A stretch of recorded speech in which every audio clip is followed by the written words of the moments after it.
The Revenue Appeals Division, RAD, plays a crucial role in ensuring fairness and transparency in our tax system.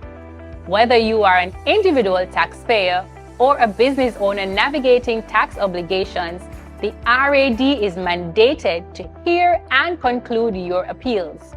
Do you know the process for creating an appeal? Hi, I'm Shaquille Rochester Shorter and welcome to Finance Matters.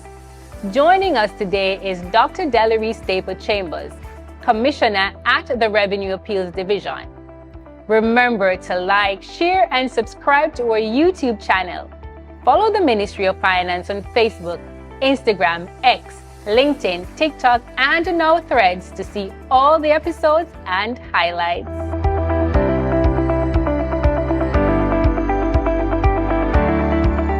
Dr. Staple Chambers, welcome to our program. Thank you for having me.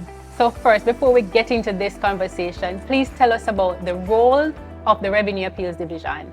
Okay, the Revenue Appeals Division, RAD, is mandated by the Revenue Appeals Division Act to adjudicate disputes that may arise from time to time between taxpayers and the revenue commissioners. Now, the revenue commissioners are the Commissioner General for Tax Administration Jamaica, the Commissioner for the Jamaica Customs Agency, and the Commissioner of Valuation at the National Land Agency. And those three commissioners and their departments cover the gamut of taxes that we have jurisdiction to assist with the resolution of disputes. So pretty much we at the Revenue Appeals Division has the jurisdiction to settle disputes that arise at the second tier in a three-tier mechanism that the government of Jamaica has provided for the resolution of tax disputes.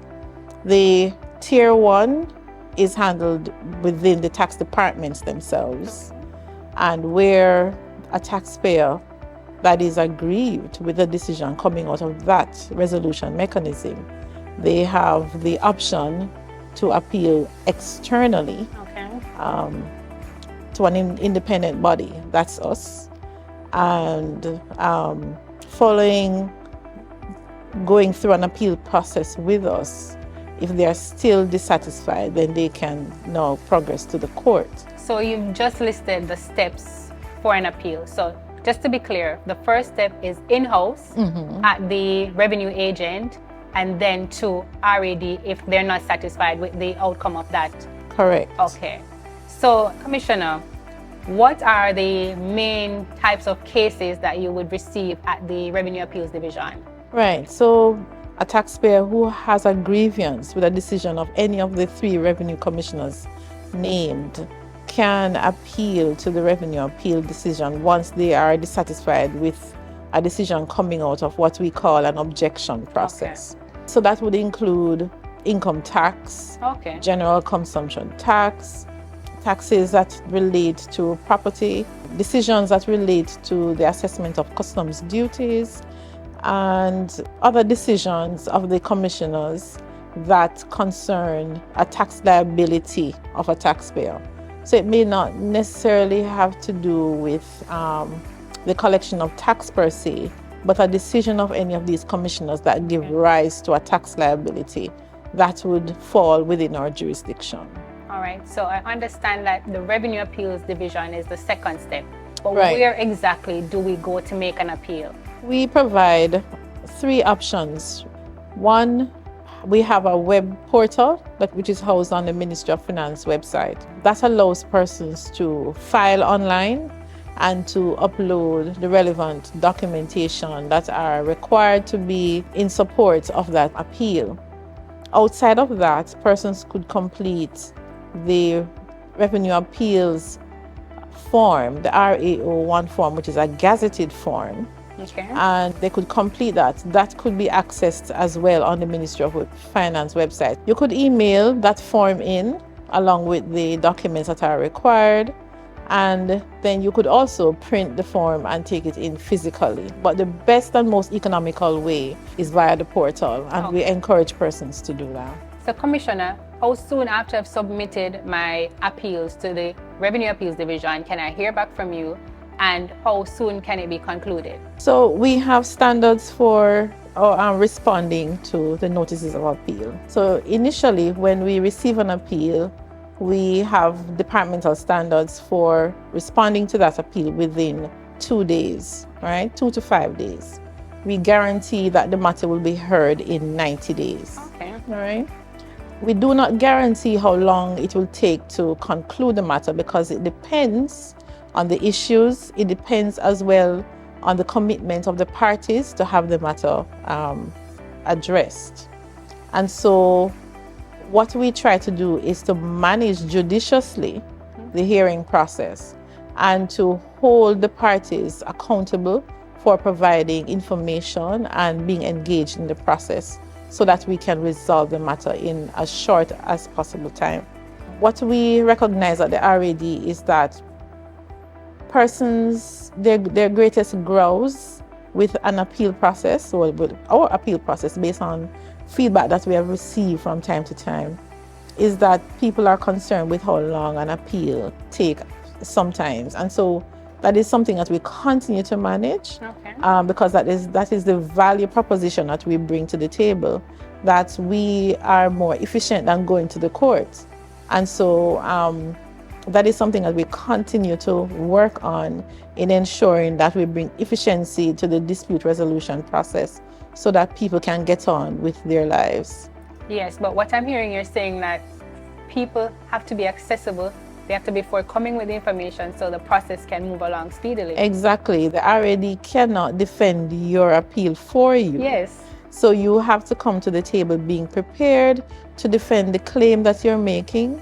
If you are saying that the commissioner erred in raising the assessment, then you need to be prepared to point out or to prove that that claim is so. So the longer you take to bring the information in, to bring the evidence, or to provide the responses that we require to make a judgment, then it's the longer it's going to take for the case to be resolved.